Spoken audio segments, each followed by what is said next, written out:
Kala senja berlabuh di dermaga, engkau telusuri jalan terjal yang berliku kripto ya.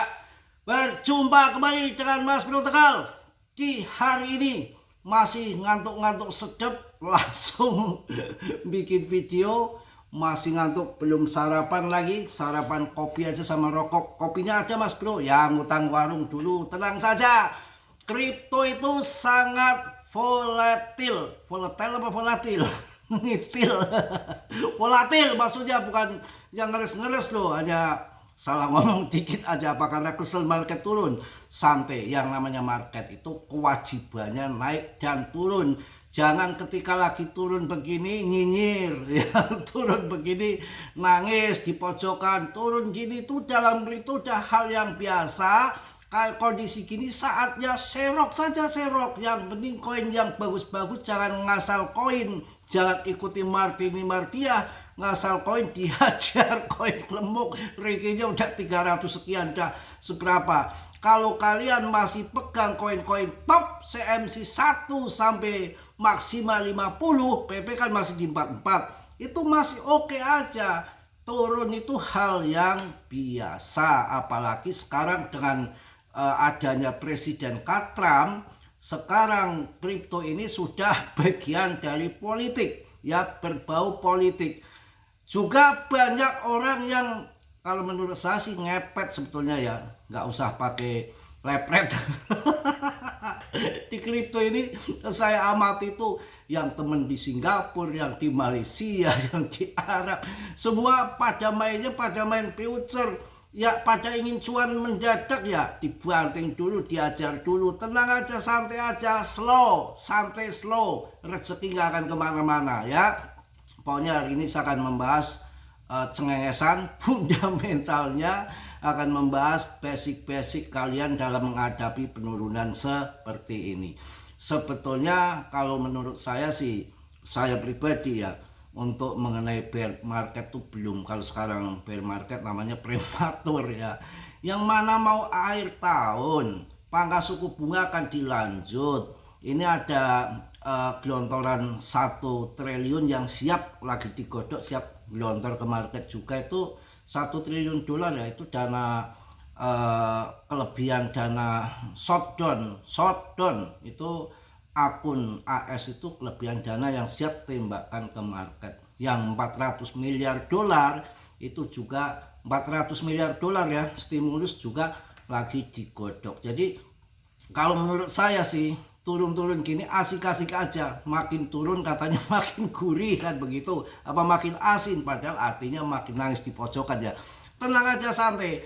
Di saat market turun gini, kita jangan kena manipulasi CL. Saya itu udah bosen saya berkali-kali. Saya pernah nungguin XRP, nungguin XLM Stellar. Itu harganya itu ampun, tahun-tahunnya tuh gak ngaceng-ngaceng. Kalau kita CL, aduh berabeh kita.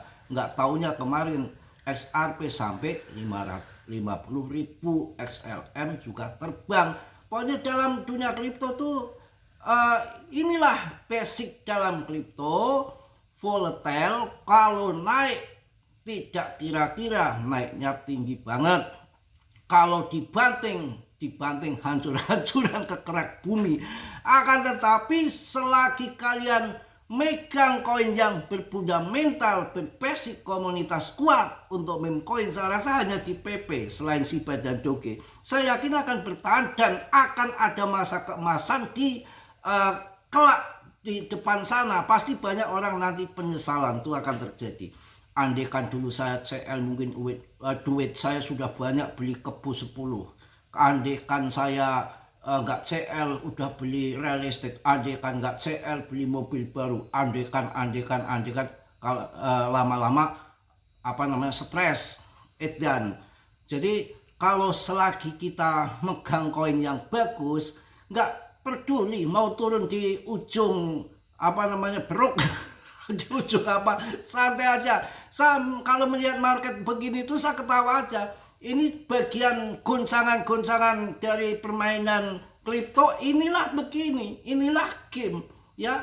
kalau melihat secara fundament ini nggak pantas kalau akhir tahun ini akan terjadi bear. Bahkan ada yang namanya super cycle cyclus, itu 10 tahun sekali ataupun 1 dekade. Itu jatuhnya itu di dalam bukunya ya, yang keramat, yang kuno kan bahwa di Cina sana itu selalu akurat. Yang sebelum-sebelumnya itu akan jatuh super cycle cyclus, bisa mega bull katanya ya, tapi Dior riset itu 10 tahun sekali itu jatuh di kuartal 1 di tahun 2026. Kalau ini bergeser sedikit ini yang banyak yang sudah memprediksi memang bahwa bull run ini akan berkepanjangan, dalam arti masih masuk tahun 2026. Nggak apa-apa, kita harus sukses, kita harus ngerti, kita harus semangat, kita harus sabar. Rezeki di atas, dari atas, termasuk salah satu 3 rahasia ilahi itu salah satunya rezeki. Itu hubungannya dengan alam. Makanya kita harus sabar, nggak akan kemana. Kalau kita bergeser sampai tahun 2026 nggak masalah. Kalau untuk bear itu sebetulnya kan fundamentalnya dari mana ya, masih belum naikkan suku bunga. Nah, kalau dinaikkan suku bunga, mereka banyak punya hutang di bank, buru-buru mereka uangnya jual kripto, kayak saham, kayak emas, buru-buru uang investasi itu yang tadinya hasil meminjam cepat-cepat dibalikkan ke sana. Kalau enggak nanti membengkak, keburu kan naiknya kan terus bertahap, tiap bulan naik. Nah, itu tandanya akan bear. Kalau sekarang itu kan secara fundament itu belum sebetulnya.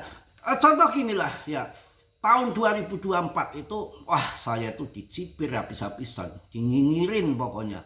Semua semua yang pakar-pakar itu memprediksi bahwa tahun 2025 itu bear begitu ya, sampai sudah cabut dari tahun 2024 bear. Ternyata kita tahu yang mencetak sejarah BTC sampai 2,1 M itu di kapan? Di tahun 2025 kan. Nah, kalau sekarang tahun 2025 akhir tahun kok malah dibanting, harga turun. Ini yang saya bilang tahun 2000 yang sudah itu biasanya TP-nya di akhir tahun, antara Natal sampai 30 Desember itu, di atas tanggal 20 Desember itu mereka TP habis-habisan, butuh untuk ini pajak dan segala macam lah, pokoknya tutup buku akhir tahun. Nah, mulai beberapa tahun ke sini itu saya amati itu November itu dia mulai TP di akhir. Ini kan masih di pertengahan, dan nanti itu akan dilanjut PAM itu di Desember tanggal muda. Dia tuh diambil lebih cepat dulu, sikat paus tuh di Desember tanggal muda. Kita yang nunggu akhir tahun kecolongan pada waktu beberapa tahun ke sini. Ini lebih cepat lagi. Awal November sudah dibuang, sudah mereka jual BTC sampai 148.000 BTC. Artinya mereka lebih awal disikat. Karena apa? Ya, BTC sudah 2M lebih. Ya boleh-boleh saja ini kita kecolongan, tapi ilmu lebih penting. Bukan cuan sesaat, saat ini kita cuan, besok hilang lagi percuma. Ini ilmu lebih penting. Masuk dengan sendirinya ke depan, siklus depan lebih hati-hati lagi. Saya yakin siklus depan saat bear market, kalian masuknya harus BTC. Saat pasca halving BTC, hipnya BTC masih seperti sekarang, malah lebih-lebih. Yang lain nanti membeli semua. Hipnya masih BTC, termasuk ini adalah adopsi awal di lingkungan institusi ataupun perusahaan-perusahaan besar di belahan dunia. Bahkan saya tanya sama orang-orang, teman-teman saya, dekat-dekat saya, dimanapun saya tanya, kalian kenal nggak kripto? Nggak kenal. Kalian paham kripto? Nggak kenal. Slot ngerti, togel apal, randa wah langganan. Ditanya kripto nggak tahu bos. Ya, BTC tahu nggak? Tahu kalau BTC. Jadi banyak yang nggak tahu kripto tapi tahu BTC. Hipnya masih di BTC. Karena ini pertama adanya ETF, BTC dipromosikan di seluruh seantero jagat. Itu yang terjadi masih hip BTC. Tapi bukan berarti nggak ada all season.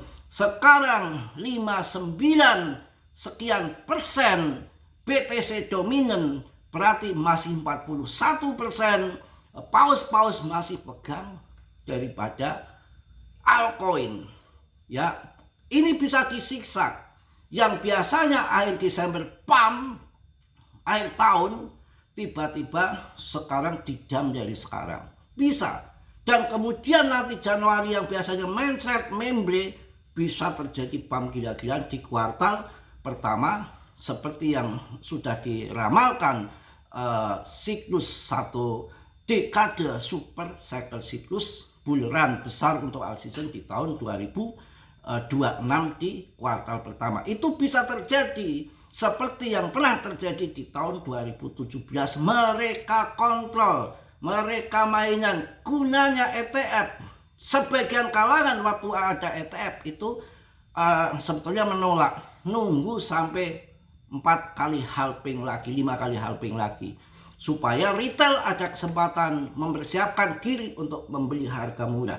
Kalau sekarang geger akan ke 70k, ke 50k, ke 60k, saya nggak yakin. Karena sekarang yang mengadopsi BTC makin terkenal, makin meluas, makin banyak. Paling kayak kemarin itu sekitar 1,3 itu kalau sampai, tapi belum tentu terjadi. Kalau sampai 1,3 miliar pump lagi. Karena apa? Nggak mungkin juga orang yang masuk di 2,1 M sudah harga 1 miliar mau dijual, mau bangkrut, mau rugi. Dia punya otak juga. Sedangkan semakin ke depan untuk BTC akan semakin bagus, termasuk aset lindung nilai yang dikatakan emas digital itu BTC. Jadi kondisi turun gini ya enjoy saja ya. Dan hari ini yang dilikuidasi ada DAS, ada banyak yang koin terbang kemarin itu kena likuidasi semua karena memang pada main future, main lepret ya. Pokoknya santai, kondisi turun gini bukan saatnya kabur, saatnya lari. Apalagi PP masuk di masih di 44. Nggak apa-apa, belum terlempar dari top CMC 100. Kalau si Ploki sudah hilang dari top CMC, kemudian si MOOC sudah ke 200 sekian top CMC ya. Jadi kalau komunitasnya kecil ya bahaya. Tapi kalau kripto mau turun hancur kayak apapun nanti akan balik lagi. Ini daripada game, muatan-muatan diturunkan semua. Mereka bisa diambil cuan duluan ya, nggak ngotak juga dari 16k 250 juta saat bear market di tahun 2022. Kemudian mulai terbang merangkak tahun 2023 waktu Tether infokan untuk mulai akumulasi BTC sampai 2M lebih. Mereka TP, ini hal yang nggak aneh. Tapi bukan berarti nggak ada all season. Namanya musim berganti. Sekarang lagi senang di BTC. Kok turun-turun, digoyang. Ya, yang sudah cuan mungkin ada sebagian yang masuk altcoin ya, yang yang belum cuan ditahan. Jadi harga nggak hancur bener, karena sekarang beda. Kalau dulu kan dimainkan hanya beberapa pelaku saja, si Dokpon, si dari Terra Luna itu ada Bookman dari FTX, ada Fidelity ya, terus kemudian ya ada sekitar ada Elon, ada 5 lah. Kalau sekarang udah meluas untuk BTC itu, makanya harganya langsung melambung tinggi. Ilmu lebih penting. Untuk ke depan kita orang lama, sudah senior, yang lain sibuk mikirin meme coin yang hancur, ngurusin altcoin di saat pasca halving tembak BTC. Balas dendam. Kita nggak cuan sekarang, masih ada cuan ke depan. Karena naik turun kayak gini itu ini bukan terakhir. Nanti akan pump lagi, nanti akan turun lagi. Nanti pump lagi, turun lagi. Makanya mental ini untuk FOMO-an, untuk ketakutan segala macam. Selagi kalian masih holding, masih ada harapan nanti untuk naik kembali ya. Mungkin itu aja yang saya sampaikan di siang hari ini. Tetap semangat, tetap yakin. Tentunya saya ingatkan, dalam dunia kripto sangat berisiko tinggi. Bisa cuan mendadak, bisa habis-habisan mendadak. Volatile itu memang sudah basic dari kripto. Kalau naik nggak kira-kira, kalau terjun nggak kira-kira. Tapi kalau BTC, kalau naik nggak ngajak-ngajak, kalau terjungkal ke bawah ngajak-ngajak altcoin, itu buruknya BTC ya. Jadi selalu saya ingatkan semua tanggung jawab masing-masing. Mas Bro tidak bertanggung jawab atas kerugian kalian, semua kerugian ditanggung masing-masing. Yang positif kalian ambil, yang buruk kalian tendang. Kiranya sudah yang belum subscribe untuk subscribe, yang sudah saya ucapkan banyak-banyak terima kasih. Jangan kalah perang dengan diri sendiri, jangan kalah melawan bagaimana untuk bertanding di dalam kripto. Pertarungan belum selesai, kita pelajari sampai sukses. Jangan sampai tidak. Yang mau belajar beberapa tahun itu sukses di kripto, yang tidak mau belajar, yang patah semangat, angin-angin seperti air di daun talas dari tahun 2015 sampai sekarang pada belum punya aset. Itu yang terjadi. Jadi belajar itu lebih penting, dan kesabaran diuji di sini ya. Salam dari Tegal, Mas Bro. Wassalamualaikum warahmatullahi wabarakatuh. Jos.